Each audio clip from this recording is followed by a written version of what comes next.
مگر اس پر سب کا اتفاق ہے کہ حضور کا معراج حق کہ جو معراج علماء اہل سنت والجماعت علماء دیوبند کا عقیدہ اور نظریہ یہ ہے کہ میرے محبوب معراج پر اس جسم اطہار بشریہ کے ساتھ گئے ہیں، یوں نہیں کہ حضور نے کوئی خواب دیکھا تھا، حضور اس جسم سے گئے اور جو کچھ نبی نے دیکھا ان آنکھوں سے دیکھا، خواب نہیں تھا، تصور نہیں تھا، تخیل نہیں تھا، سب کچھ نبی نے حقیقت دیکھا ہے۔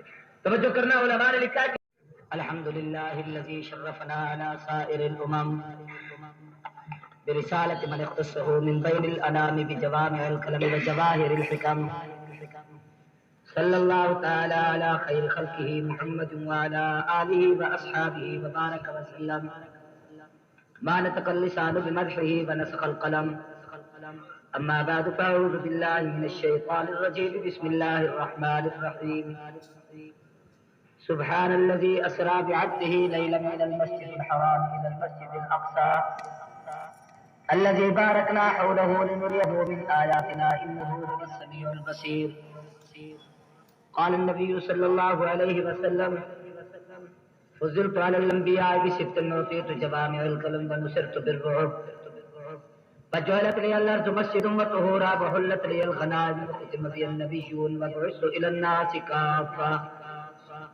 فقال النبي صلى الله عليه وسلم الصلاة عماد الدين من أقامها فقد أقام الدين ومن تركها فقد هدم الدين فقال النبي صلى الله عليه وسلم القرآن حجة لك وعليك فقال عليه الصلاة والسلام خيركم من تعلم القرآن وعلمه أو كما قال رسول الله صلى الله عليه وسلم معراج میں جبریل سے تھے پوچھتے شاہ امم معراج میں جبریل سے تھے پوچھتے شاہ امم تم نے تو دیکھا ہے جہاں بتلاؤ تو کیسے ہے کہنے لگے روح الامی احما جبی حق کی قسم آفا کے ہاں گردیدہ ام مہرے بتا ورزیدہ ام بسیار خوبہ دیدہ ام لیکن تو چیزیں دیگری اللہ کے محبوب سے کس کو مجالے ہم سری حق نے کی ہے آتا سب سروروں کی سروری آپ پر ہے ختم سب پیغمبروں کی پیغمبری تو از پری چابک تری بس پر کے کل نازک تری ہر چند بس فتح کنم حق کا عجائب دل بری سبق ملا ہے جو معراج مصطفیٰ سے مجھے کہ عالم بشریت کی زد میں ہے گردوں آقا تیرے معراج کے تو لوح قلم تک پہنچا میرے معراج کے میں تیرے قدم تک پہنچا دی روز در بستان سرا ہما توتیان خوشنوا پرتی دنات مصطفیٰ بلغ العلا بکمال ہی عمریے سب شوق میں ڈالی تھی گردن توق میں کہتی تھی آکے ذوق میں کشفت دجا بجمال ہی بلبلے سب سو بسو لے کے ہر ایک گل کی بو کرتی تھی باہم گفتگو حسنت جمیع خصال ہی چڑیوں کے سن کر چہ چہے انسان بھلا کیوں چپ رہے لازم ہے اس پہ یوں کہے صلو علیہ وآلہ اونچی آواز سے نماز والا درود شریف عبادت کے لیے سے پڑھ لو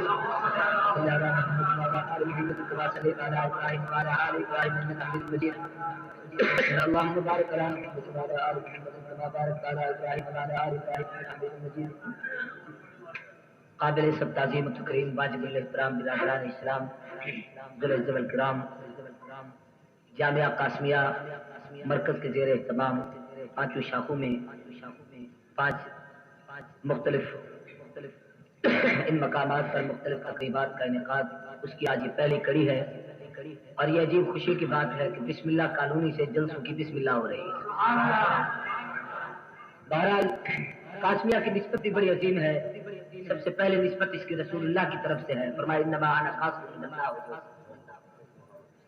انشاءاللہ میں دینی مدارس کی اہمیت سے متعلق مستقل گفتگو کروں گا میں بھی آ رہا تھا میرے ذہن میں ان 4-5 دنوں کے پروگرام یہ تھا کیونکہ سارے دل سے مدرسے کے ہیں تو کہیں عظمت قرآن فضیلت قرآن خصوصیات قرآن تعلیم قرآن ان موضوعات پر میں گفتگو کرتا لیکن مجھے حضرت قاری صاحب نے حکم دیا کہ آج کی نشست میں معراج سے متعلق کچھ ضروری باتیں آپ بیان کریں گے آج تقریر معراج توجہ ہے میری طرف بھائی سارے انشاءاللہ جم کر ہوش پا ہوش گوش سنیں گے تو انشاءاللہ فائدہ ہوگا آگے آؤ فقیر ادھر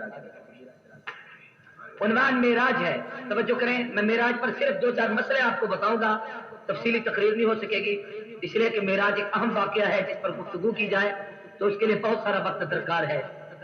معراج کا لفظ عروج سے ہے. عروج کے معنی ہے بلندی پہ جانا. یہ عروج اور بلندی اور عظمت اللہ نے 1,24,000 کو مبیش تمام انبیاء علیہ السلام کو عطا کی. مگر علماء نے لکھا ہے کہ فرق یہ ہے کہ تمام انبیاء کا معراج فرش پر ہے, مصطفیٰ کا معراج عرش پر ہے. سب کو معراج زمین پر ہے, دل پر کو معراج عرش بری پر ہے. لیکن ایک بات یاد رکھیں, اللہ اس میں کیا حکمت ہے؟ سب کو معراج زمین پر کیوں, انہیں عرش بری پر کیوں؟ علماء نے لکھا ہے جس کی جہاں نبوت ہے اس کا معراج بھی وہی ہے.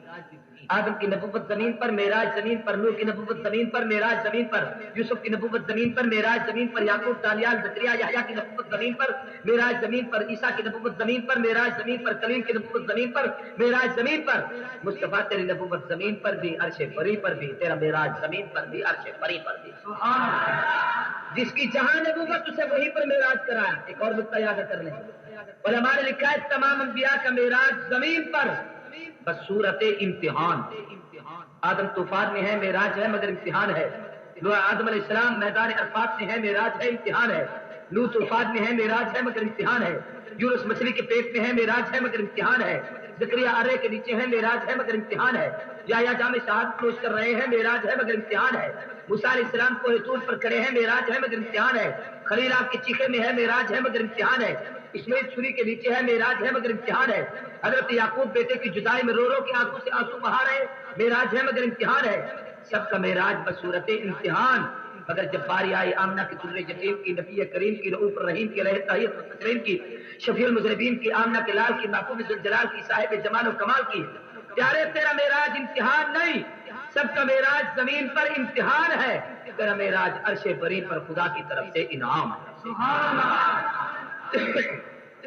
یہ جامعہ قاسمیہ کا یہ ادارے کا قاسم آپ کے بسم اللہ کالونی کے بچوں کے امتحان کا نتیجہ سامنے آیا. اتنی بڑی مجلس محفل منعقد کی گئی, آپ لوگوں کو جمع کیا گیا, اشتہارات لگائے گئے, سٹیج بنایا گیا, بزرگوں کو یہاں پر بلایا گیا. حضرت سید رفیع شاہ صاحب دامت برکاتہم العالیہ تشریف لائے, حضرت مفتی صاحب آئے, بڑے بڑے علماء آئے, آپ کے محترم صاحب موجود تھے, حضرت قاری گلزار احمد صاحب قاسمی دامت برکاتہم العالیہ.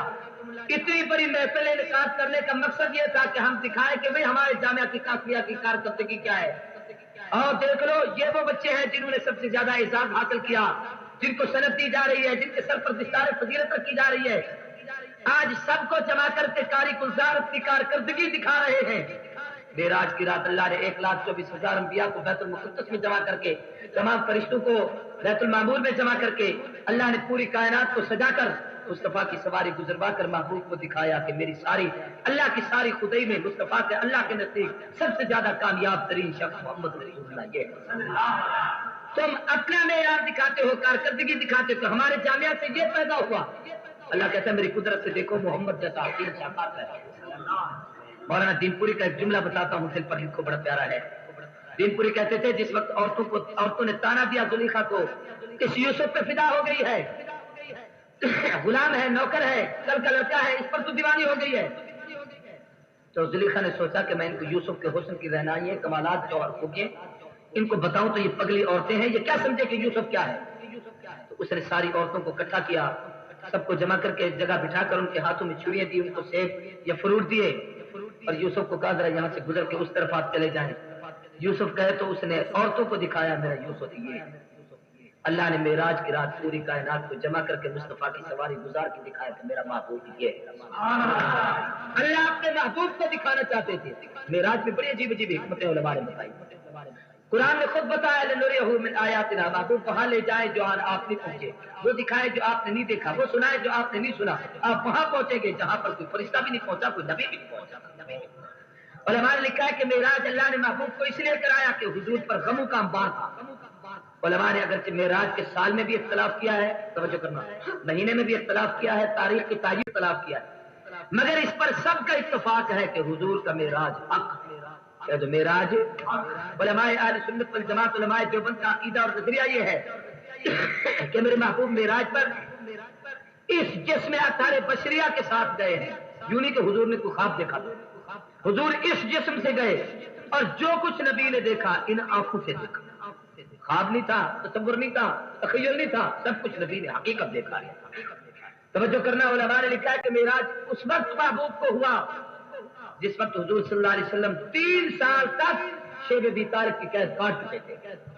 آج کوئی آدمی قید ہو جائے تو لوگ کہتے ہیں تمہارا مولوی گرفتار ہو گیا، علماء میں تمہیں سلام پیش کرتا ہوں، قید و بند کی صورتیں جھیلنا یہ نبوت کا فرسہ ہے جو علماء کے حصے میں آیا۔ میرے آقا 3 سال تک شیب ابی طالب کی وادی اور گھاٹی میں قید رہے۔ حدیث میں آتا ہے حضور کو سوشل بیکاٹ کافروں نے کر دیا، کھانا پانی اندر نہیں جانے دیتے تھے، کوئی چیز نہیں پہنچتی تھی۔ کتابوں میں لکھا ہے کہ اللہ کے محبوب اس پہاڑی کے اندر چکر لگاتے، ہوا باہر سے خشک پتے اٹھا کے اندر پھینکتی، رسول اللہ ان پتوں کو اٹھا کر اپنی جھولی میں لے آتے اور آ کر جو بیٹھ جاتے اور فرماتے میری بیٹی زینب، ام کلثوم، رقیہ، فاطمہ آؤ آج محمد کے ہاتھوں سے خشک پتے کھا کر گزارا کر لو، فإنما العسر یسرا، دکھ کے بعد سکھ آتا ہے، تکلیف کے بعد راحت آتی ہے، بے چینی کے بعد چین آتا ہے، آج امتحان ہے کل خدا انعام عطا کرے۔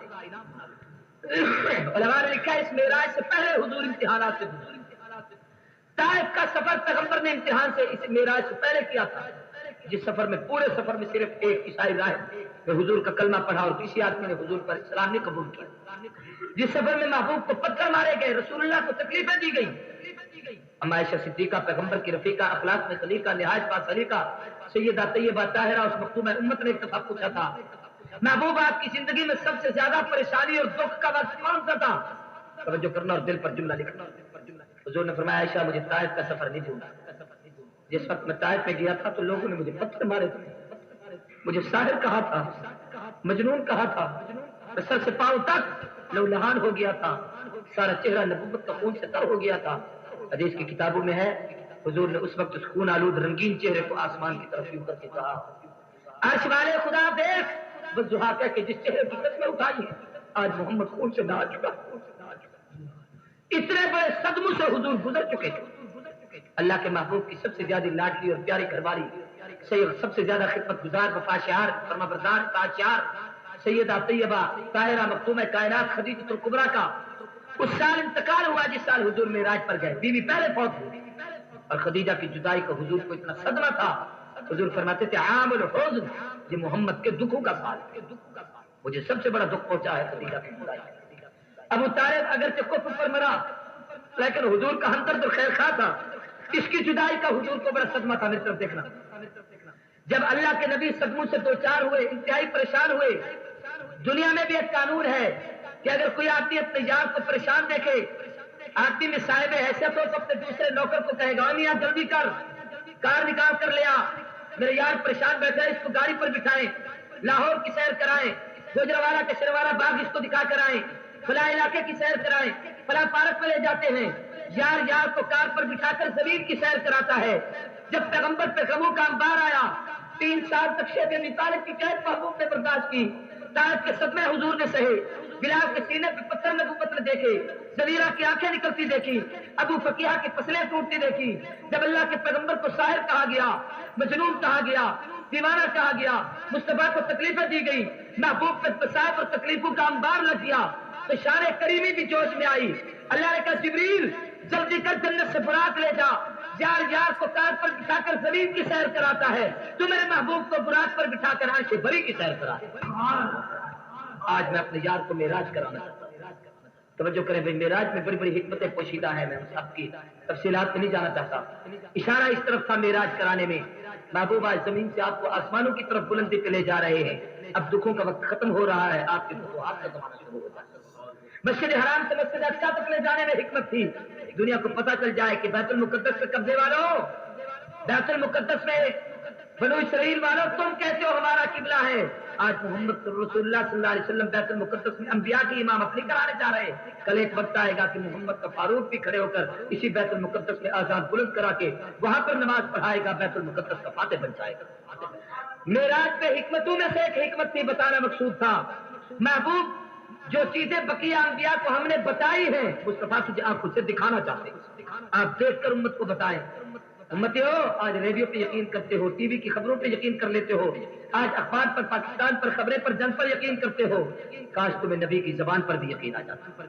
حضور نے جو کچھ معراج کی رات دیکھا، اپنی آنکھوں سے دیکھا، وہی بتائے۔ آج ایک اور نقطہ بھی بتاؤں معراج کی حکمتوں میں۔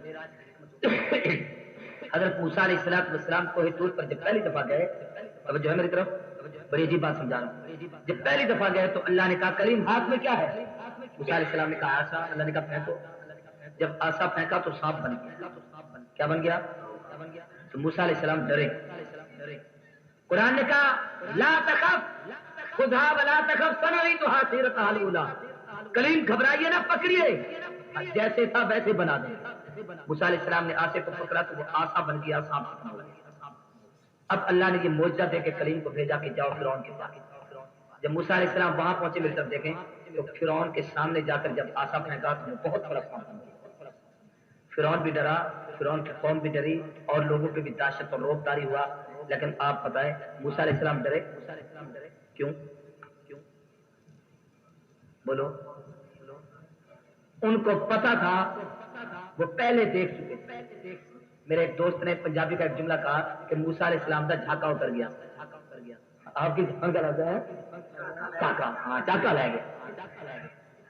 میری طرف دیکھے بھائی، حضرت موسیٰ علیہ السلام اس لیے نہیں گھبرائے کہ پہلے دیکھ چکے تھے. اب ذرا توجہ کرنا، قیامت کے دن جب جنت کے حسین مناظر سامنے آئیں گے، جہنم کی خوفناک کیفیات سامنے آئے گی، ہر آدمی نفس و نفسی کے عالم میں ہوگا، پریشان ہوگا. حتیٰ کہ انبیاء خوف زدہ ہوں گے، وہ نفسی نفسی کہہ رہے ہوں گے. اولیاء صالحاء شہداء صالحین سب کے سب پر یہی کیفیت طاری ہوگی. ہر آدمی جہنم کا خوف کر رہا ہوگا، جنت کے شوق میں پریشان ہوگا. ملتی ہے نہیں ملتی، کہیں جہنم میں تو نہیں جاتا. سب نفسی نفسی کہیں گے. ایک اکیلے محمد ہے جو امتی کہیں گے. اس لیے توجہ کرنا، اس لیے کہ محبوب یہ ساری کیفیات اپنی آنکھوں سے دنیا میں دیکھ چکے. قیامت کے دن ان کا روب رسول اللہ پہ نہیں پڑے گا. وہ سارے پریشان ہوں گے. محبوب کو پریشانی اس لیے نہیں ہوگی کہ حضور پہلے دیکھ چکے تھے. اللہ کے نبی ان کی طرف متوجہ نہیں ہوں گے، امت کی طرف متوجہ کہتے امتی امتی کہتے ہیں. میری بات سمجھ آ رہی ہے؟ باتیں لمبی ہیں، میں صرف معراج کی حکمتوں پہ بیٹھا رہا ہوں تو رات گزر جائے گی. معراج کی جو آیت میں نے پڑھی ہے اس کا تھوڑا سا ترجمہ کر کے میں بات کروں گا. سبحان الذی اسری بعبدہ، پاک ہے وہ ذات جو اپنے بندے کو سیر پر لے گئے. پاک ہے، سارے بولو، جو اپنے بندے کو سیر پر لے گئی. اس لفظ سبحان نے 4-5 مسئلے بتائے ہیں، وہ سمجھانا چاہتا ہوں. تقریر نہیں، مسائل سمجھ. سب سے پہلا مسئلہ یہ بتایا، میری طرف دیکھیں، کہ سبحان کا لفظ آدمی وہاں کہتا ہے جہاں اچانک کوئی واقعہ پیش آئے، اچانک، اور آدمی کے تصور میں نہ ہو وہ بات ہو جائے. مولانا بنجاری کا عقل ختم، یعنی وہ ہے جیل میں، یہ یہاں دیکھ رہے ہیں. بھائی میں سمجھانا کیا چاہتا تھا، اچانک سبحان اللہ، ادھر پھر دیکھ رہے بھائی، ادھر دیکھو، کوئی حال نہیں. مسئلہ سمجھانا چاہتا تھا بھائی، یہ اچانک آدمی دیکھے تو کیسا کیا ہے؟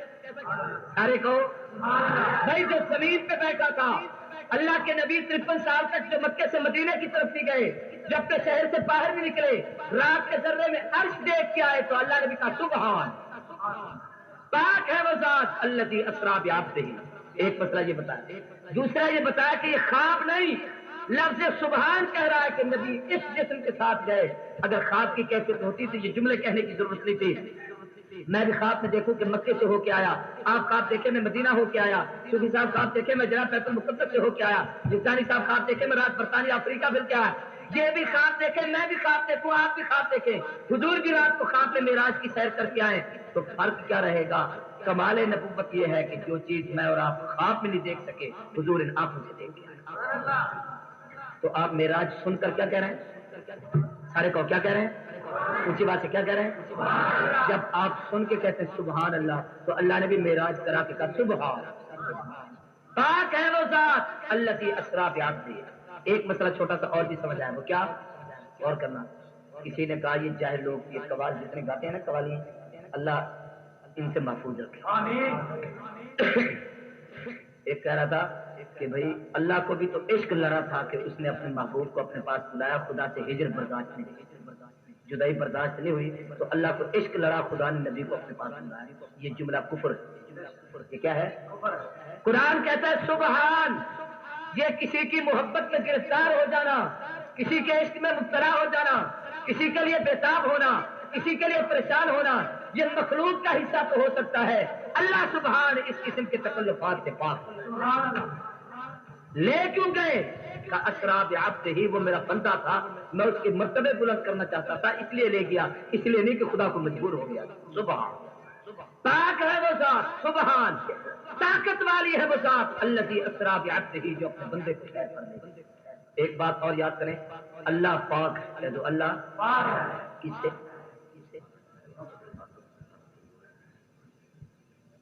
کس سے پاک ہے بے؟ مولانا نے خوبصورت معنی بتایا، آپ لوگ کہہ رہے ہیں ہر عیب سے پاک، لیکن میں آپ سے پوچھتا ہوں نبیوں میں کوئی عیب ہے؟ بولو یار، فرشتوں میں کوئی عیب ہے؟ اہل سنت والجماعت کے نزدیک نہ نبی کے صحابہ میں عیب، نہ اہل بیت میں عیب، نہ نبی کے خاندان میں عیب، نہ پیغمبر کے مکے میں عیب، نہ نبی کے مدینے میں عیب، یہ سارے بے عیب، تو اللہ بھی بے عیب، پھر سبحان کی خصوصیت تو نہ رہی؟ بات سمجھ آ رہی ہے نہیں؟ مولانا نے ترجمہ بڑا خوبصورت کیا، وہ میں آپ کو سمجھاتا ہوں۔ انہوں نے کہا سبحان اللہ ہر کمزوری سے پاک، کہہ دو اللہ، سارے کہہ دو اللہ۔ یہ ترجمہ حضرت شیخ الہند نے کیا ہے، اور اسی ترجمے کو علامہ شبیر احمد عثمانی نے حاشیے پر بڑی تفصیل سے لکھا ہے۔ اللہ ہر نقص سے پاک، عجز سے پاک، کمزوری سے پاک۔ کیا مطلب؟ عیب اور چیز ہے، کمزوری اور چیز ہے۔ میں تھکا ہوا آیا، میں نے کہا مجھے پیاس لگی ہے پانی پلاؤ، آپ نے پانی پلایا، یہ پانی پینا عیب ہے یا کمزوری؟ سارے کہو۔ بھوک لگی ہے کھانا کھلاؤ، کھانا کھانا عیب ہے یا کمزوری؟ اونچی بات سے اونچی بات سے، کمزوری ہے عیب، کمزوری ہے عیب۔ تھکا ہوا ہوں نیند کرنا چاہتا ہوں، یہ نیند کرنا عیب ہے یا کمزوری؟ اونچی بات سے۔ بھائی میں یہاں سے لاہور جانا چاہتا ہوں، مجھے سواری کی ضرورت ہے، آپ نے مجھے گاڑی مہیا کی، میں نے اس پہ سفر کیا، تو یہ گاڑی پہ سفر کرنا انسان کی کمزوری ہے یا عیب؟ عیب، کہہ دو عیب۔ سبحان اللہ ہر کمزوری سے پاک ہے۔ محبوب کے لیے تو کہا جا سکتا ہے کہ یہ زمین سے آسمانوں پہ کیسے پہنچے، مکے سے بیت المقدس پہنچے کیسے پہنچے، اتنی منزلیں کیسے طے کی؟ اللہ نے کہا سبحان، مخلوق تو کمزوری میں مبتلا ہو سکتی ہے، اللہ اس کمزوری سے پاک ہے۔ یہ سو رہے ہیں، اللہ سونے سے پاک ہے۔ یہ وضو کرے، وہ وضو کرنے سے پاک ہے۔ یہ نوافل پڑھے، وہ نفل پڑھنے سے پاک ہے۔ ان کے در پہ براق آئے، وہ براق سے پاک ہے۔ یہ سواری پہ سوار ہو، وہ سوار ہونے سے پاک ہے۔ ان کی سواری چلے، وہ چلنے سے پاک ہے۔ یہ بیت المقدس پہنچے، وہ پہنچنے سے پاک ہے۔ یہ رات کے ذرے میں سیر کر کے آئے، وہ سیر کرنے سے پاک ہے۔ اشارہ کر کے بتایا گیا جو آنے اور جانے میں محتاج اور کمزور ہے اس کو عبد کہتے ہیں، جو ان تمام کمزوریوں سے پاک ہے اسے سبحان کہتے ہیں۔ سبحان اللہ۔ بھائی حضور کیسے گئے؟ کسی نے کہا عقل نہیں مانتی۔ کیا کہا؟ سارے بولو کیا کہا؟ بھائی حضور کیسے گئے؟ عقل نہیں مانتی۔ ہم نے کہا حضور نہیں گئے۔ حضور معراج پر گئے؟ نہیں گئے۔ پریشان ہو گئے؟ حضور معراج پر نہیں گئے۔ تقریر میں کیا کر رہا ہوں کہ حضور معراج پر گئے، اور کیا کہہ رہا ہوں؟ نہیں گئے۔ کیا مطلب؟ خود نہیں گئے، اللہ کہتا ہے سبحان وہ لے کر گئے۔ اب کسی نے بحث کرنی ہے کہ معراج پر کیسے گئے، کسی نے بحث کرنی ہے زمین والا آسمانی کی بلندی پہ کیسے پہنچا، کسی نے بحث کرنی ہے کہ کرہ نار سے، برف سے، زمہریر سے، ٹھنڈک سے، خلا سے، فضا سے، ہوا سے کیسے گزرے۔ بھائی یہ مصطفیٰ سے نہ پوچھو، یہ اس سے پوچھو جو لے کر گیا۔ اللہ لے کے جا سکتا ہے کہ نہیں؟ جو خدا کن کہہ کے زمین بچا سکتا ہے، جو کن کہہ کے آسمان بنا سکتا ہے، جو کن کہہ کے شمس و قمر سجا سکتا ہے، جو کن کہہ کے پوری نظام کائنات چلا سکتا ہے، وہ رات کے ذرے میں نبی کو عرش بھی دکھا سکتا ہے کہ نہیں؟ سارے بولو سبحان، طاقت والی ہے وہ ذات الذی اسری بعبدہ، جو اپنے بندے کو سیر پر لے گئے۔ اب میں تفصیل میں نہیں جاتا اس لیے کہ میں اپنے وقت کی نزاکت کا، ابھی آپ نے عشاء کی نماز پڑھنی ہے نا؟ ہاں تو انشاءاللہ عشاء کی نماز کے وقت کے اندر میں تقریر ختم کر دوں گا۔ عشاء کی نماز کے وقت کا آپ کو پتا ہے نا، تو انشاءاللہ اسی وقت میں تقریر ختم ہوگی تاکہ ہم نماز پڑھ سکیں۔ اور میں اس پر بڑی مبارک دیتا ہوں کہ آپ نے جلسہ مغرب کے بعد رکھا، اگر یہ عشاء کے بعد ہوتا تو تقریر پتہ نہیں کو 3 بجے جا کے شروع ہوتی، اس لیے بہت اچھا کیا آپ نے اچھے وقت میں جلسہ رکھا۔ اللہ نے کہا پاک ہے وہ ذات الذی اسری بعبدہ، جو اپنے بندے کو سیر پر لے گئے۔ اپنے، سارے کہہ دو اپنے۔ ایک بحث لوگ کرتے ہیں نور ہے، بندہ ہے، کیا ہے کیا نہیں، میں اس بحث میں نہیں پڑھتا۔ میں آپ کو نئی چیز بتاتا ہوں، حضور اللہ کے نبی ہے کہ نہیں، رسول ہے کہ نہیں، حبیب ہے کہ نہیں، محبوب ہے کہ نہیں؟ زور سے بولو۔ قرآن نے اسریٰ برسول ہی نہیں کہا، حبیب ہی نہیں کہا، نبی ہی نہیں کہا، محبوب ہی نہیں کہا، کہا کیا ہے؟ اسریٰ۔ کیوں؟ اس پر غور کریں۔ اللہ کہتا ہے میں اپنے بندے کو لے گیا. رسول ہے قرآن نے رسول نہیں کہا, حبیب ہے قرآن نے حبیب نہیں کہا, محبوب ہے اللہ نے محبوب نہیں کہا, نبی ہے قرآن نے نبی یہی نہیں کہا. اللہ کہتا ہے اسراب یاد سے ہی میں اپنے بندے کو لے کر گیا. اس پہ دو باتیں بتانا چاہتا ہوں, ان کو ذہن نشین کریں آپ کے عقیدے کی اصلاح کے لیے. ایک بات تو یہ بتائی کہ یہ وہاں پہنچ کر بھی عبد رہا, معبود نہیں. جاہل نے کہا جہاں سے تو انسان, آسمانوں پہ گئے تو فرشتے, سدرہ سے اوپر گئے تو خود خدا. اللہ نے کہا اسرا بعبدہ, یہ یہاں پہ تو عبد. فرشتوں نے دیکھا آسمانوں پہ تو کہا اشہد ان محمدن عبدہ و رسولہ. جب اللہ کے قرب میں پہنچے تو فرمایا اوحا الی عبدہ ما اوحا, وہ معبود رہا, یہ عبد رہا. وہ دیتے رہے, یہ لیتے رہے, وہ عطا کرتے رہے, یہ قبول کرتے رہے. اس کی معبودیت میں فرق نہیں آیا, محمد کی عبدیت میں فرق نہیں. سبحان اللہ. اسرا بعبدہ. ایک بات اور چھوٹی سی, جب کسی کا کسی سے گہرا تعلق ہو جائے تو لوگوں کو غلط فہمی ہوتی ہے. سمجھ آ رہی ہے نہیں آ رہی؟ سمجھنے کی کوشش کرو تو ساری باتیں سمجھ آ جائیں. میری اس آدمی سے دوستی ہو جائے, بڑا گہرا تعلق, تو لوگ غلط فہمی کیا ہوگی؟ لوگ کہیں گے کہ مولوی الکریم آپ کو ٹائم دے نہ دے جلسے کے لیے, اگر یہ شخص کہہ دے تو یہ ضرور دیں گے کہ یہ تعلق اتنا ہے کہ مجبور ہے, اس کو انکار نہیں کر سکتے. تو یہ تو زمین کا تعلق ہے, اور خدا جس کو اپنے قرب میں وہاں پر بلائے تو دشمنوں نے کہنا شروع کر دیا اللہ مجبور ہوگی. بے دینوں نے کہنا شروع کر دیا دیکھا جو چاہے گا نبی وہ کرا لے گا. اللہ کی نبی کے سامنے چل نہیں سکتی, خدا وہاں محتاج ہو سکتا ہے. اللہ نے کہا اسرا بعبدہ, میں نے قریب تو بلایا ہے, محتاج نہیں ہوا. یہ عبد رہے میں معبود رہا, یہ لیتے رہے میں دیتا رہا, یہ مانگتے رہے میں عطا کرتا رہا. اس کی احتیاجی میں فرق نہیں آیا, میری بے نیازی میں فرق نہیں آیا. اسرا بعبدہ, اپنے بندے کو سیر. ان ساری باتوں میں ایک سب سے نمایاں بات جو ایک حدیث میں ہے وہ بتاتا ہوں, اس پر آپ غور کریں, توجہ کریں. معراج کی رات اللہ کے نبی جب اس قرب میں پہنچے جہاں تیسرا کوئی نہیں تھا, یا خدا یا مصطفیٰ تیسرا. دیکھیں محب اور محبوب دو ہوں, تیسرا کوئی نہ ہو, وہاں اکیلے ہوں, علیحدہ ہوں, تنہائی ہو, جدائی ہو, اور کوئی نہ ہو, تو وہاں پر بیٹھ کر محبت کی بڑی بڑی باتیں ہوتی ہیں. اب وہ ساری باتیں میں آپ کو نہیں سناتا, ان میں سے ایک بات سمجھاتا ہوں, توجہ ہے میری طرف. ان باتوں میں سے ایک بات جو اس وقت محبت میں تنہائی میں ہوتی ہے وہ یہ ہوتی ہے کہ آدمی اپنے محبوب کو یہ کہتا ہے بڑے پیار سے کہ دیکھ تو اور میں ہیں اور کوئی نہیں, آج تو مجھے بڑا پیارا لگ رہا ہے, بہت اچھا ہے, بڑا لاڈلا ہے. میرا دل یہ کہتا ہے تجھے ساجن کو, میرا دل چاہتا ہے تجھے جانی کہوں, میرا دل چاہتا ہے تجھے محبوب کہوں, میرا دل کہتا ہے تجھے یار کہوں, میرا دل چاہتا ہے میں تجھے فلاں کہوں فلاں کہوں. یہ ساری باتیں اپنے من کی کہہ کے تو آدمی اس محبوب سے کہتا ہے یار چلو یہ تو میرا دل چاہتا ہے, تو بتا تجھے کیا کہوں. نہیں سمجھے, یہ تو میرے دل کی باتیں ہیں, تجھے یہ کہوں یہ کہوں, تو بتا تجھے کیا کہوں. میری طرف دیکھنا, پھر وہ یہ کہہ دیتا ہے کہ مجھے یہ کہو.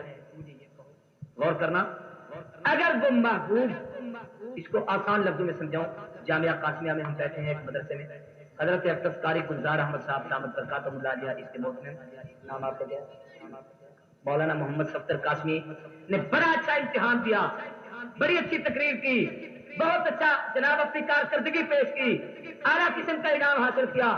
حضرت اقدس قاری گلزار احمد صاحب قاسمی نے ان کو اپنے پاس بلا کر اپنا قرب دے کر اپنے قریب بٹھا کر کہا بیٹے صفدر میں تجھ سے بڑا راضی ہوں, بڑا خوش ہوں, میرا دل یہ کرتا ہے آج کے بعد میں تجھے خطیب العصر کہوں, میں تجھے امام زمان کہوں, میں تجھے علامہ کہوں, میں تجھے قاری کہوں, میں تجھے حافظ کہوں. آج تو نے مجھے اتنا خوش کیا ہے, اب میں تجھے بزم قاسم بنا کے اس کا سرپرست بنا دوں. آج تو نے میرا دل اتنا خوش کیا ہے میں تجھے یہ اعزاز دوں. وہ سارے اعزاز کہہ کر یہ کہیں یہ تو میرا دل چاہتا ہے, تو بتا تجھے کیا کہوں, تو بتا تجھے کیا کہوں. اب بات کو سمجھنے کی کوشش کرنا کہ شاگرد استاد کی عظمت کو بھی جانتا ہو, اپنی حیثیت کو بھی جانتا ہو کہ میں تو کچھ نہیں, میری تو یہی حیثیت ہے کہ میں ایک عام سا طالب العلم تھا, یہ آپ کی نظر کرم نے مجھے علم دیا ہے, آپ کی مہربانی سے اعزاز کو حاصل کیا ہے. آپ کے اس جامعہ میں آنے کے بعد اللہ نے مجھے اتنی ترقی دی ہے، اس درسگاہ میں بیٹھنے سے مجھے اتنا اعزاز ملا ہے۔ استاد جی آپ جو چاہیں سو کہیں، آپ جو چاہیں سو کہیں، میرے لیے تو یہی بڑا فخر ہے کہ آپ مجھے اپنا غلام کہیں۔ نہیں سمجھے؟ آپ مجھے اپنا، اگر حیا والا طالب علم ہے، عقل والا ہے، شرافت والا ہے، وہ کبھی نہیں کہے گا کہ استاد جی آپ مجھے شیخ الاسلام کہیں، آپ مجھے مفتی اعظم کہیں، آپ مجھے فقیہ الناصر کہیں، آپ مجھے امام ہند کہیں، آپ مجھے فلاں اعزاز دیں۔ وہ ہمیشہ یہ کہے گا آپ کے جو جی میں آئے تو کہیں۔ میرے لیے تو بڑا فخر ہے کہ اس تنہائی میں آپ مجھے اتنا تو کہہ دیں کہ تو میرا نوکر ہے، میں فخر کرتا ہوں۔ آیا ہے کتابوں میں لکھا ہے کہ معراج کی رات اللہ نے حضور سے پوچھا کہ محبوب آج میں تجھے اعزاز دینا چاہتا ہوں، تو بتا تجھے سب سے زیادہ پسند چیز کیا ہے، کس نام سے پکار۔ توجہ ہے؟ اب میں اسی تصور سے بات کرتا ہوں جیسے میں نے آپ کو یہ مثال دی ہے۔ اللہ یوں کہے، مثال کے طور پر، میرے لاڈلے محبوب آج اس تنہائی میں اور کوئی نہیں، ایک تو اور ایک میں نے اپنی مرضی سے تجھے جا ایھا المزمل کہا، میں نے اپنی مرضی سے تجھے جا ایھا المدثر کہا، میں نے اپنی مرضی سے تجھے طٰہٰ کہا، میں نے اپنی مرضی سے تجھے یاسین کہا، میں نے اپنی مرضی سے تجھے حامیم کہا، میں نے اپنی مرضی سے تیرے زلفوں کو واللیل کہا، میں نے اپنی مرضی سے تیرے چہرے کو والضحیٰ کہا، میں نے اپنی مرضی سے تیرے سینے کو الم نشرح لک صدرک کہا، میں نے اپنی مرضی سے تیرے کپڑوں کو ثیابک وطاہر کہا، میں نے اپنی مرضی سے تیرے ماحول کو ورد فاجر کہا، میں نے اپنی مرضی سے تیرے خاندان کو اہل بیت طاہرۃ طہورہ کہا، میں نے اپنی مرضی سے تیرے معراج کی عظمتیں بیان کی۔ یہ تو میری مرضی تھی، پر محبوب ہے تو اور ایک میں، تیسرا جہاں پر کوئی نہیں، اکیلے ہی ہے۔ میرا چیز یہ چاہتا تھا میں تجھے مزمل کہوں، مدثر کہوں، طٰہٰ کہوں، یاسین کہوں، یہ سب کچھ میں نے تجھے کہا۔ اب تو بتا تجھے کیا پسند ہے، جو تیری پسند وہ میری پسند۔ سمجھو بھائی سمجھو، بڑی بدنی بات کہہ رہا ہوں لیکن میں کوشش کر رہا ہوں کہ آپ کے دماغ میں لفظ عبد کا مفہوم آ جانا چاہیے۔ جو تو چاہے میں وہی کہنا چاہتا ہوں کہ تیری پسند۔ اب میں کہہ رہا ہوں کہ حضور نے اس مقام پر اپنی حقیقت کو یاد کیا، جیسے شاگرد کہتا ہے استاد جی میری حیثیت ہی کیا ہے۔ آیا عرش والے خدا، میں وہی تو ہوں جن کے آنے سے پہلے ابا دنیا سے چلا گیا۔ اللہ میں اپنی حقیقت کو نہیں بھولا، 6 سال کا تھا امی جدا ہو گئی، میں اپنی حقیقت کو نہیں بھولا، 8 سال کا تھا دادا جدا ہو گیا، میں اپنی حقیقت کو نہیں بھولا، سگے چچے نے بیٹی کا رشتہ نہیں دیا تھا، میں اپنی حقیقت کو نہیں بھولا، اجڑی ہوئی خدیجہ کے ماں سے میں نے تجارت شروع کی تھی، میں اپنی حقیقت کو نہیں بھولا، کافروں نے مجھے 3 سال تک شیخ ابی طالب میں قید کر کے رکھ دیا تھا، میں اپنی حقیقت کو نہیں بھولا، میرے راستے میں کانٹے بچھائے گئے، مجھے ساحر کہا گیا، مزمم کہا گیا، مجنوں کہا گیا۔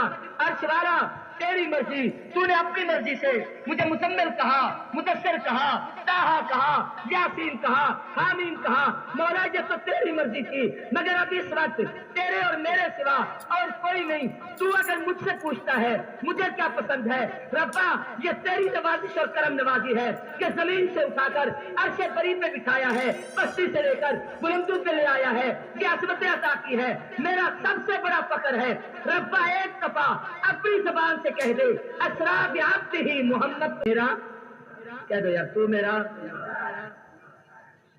غور کرنا، غور جو بات سمجھانا چاہتا ہوں اس کو سمجھے۔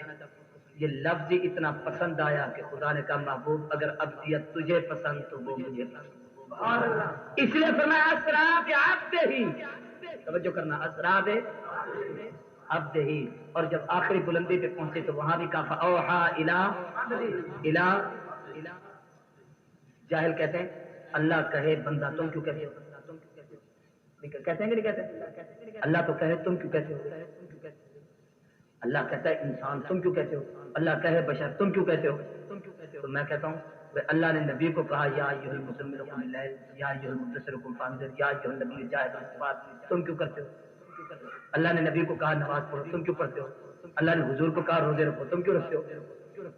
بھائی جو مصطفیٰ کی پسند وہ ہماری پسند، اس لیے فرشتوں نے پوچھا ہوگا اللہ ہم جو تیرے محبوب کو دیکھ رہے ہیں ہم کیا کہیں، اللہ نے کہا گواہی دو اشہد ان لا الہ الا اللہ واشہد ان محمدا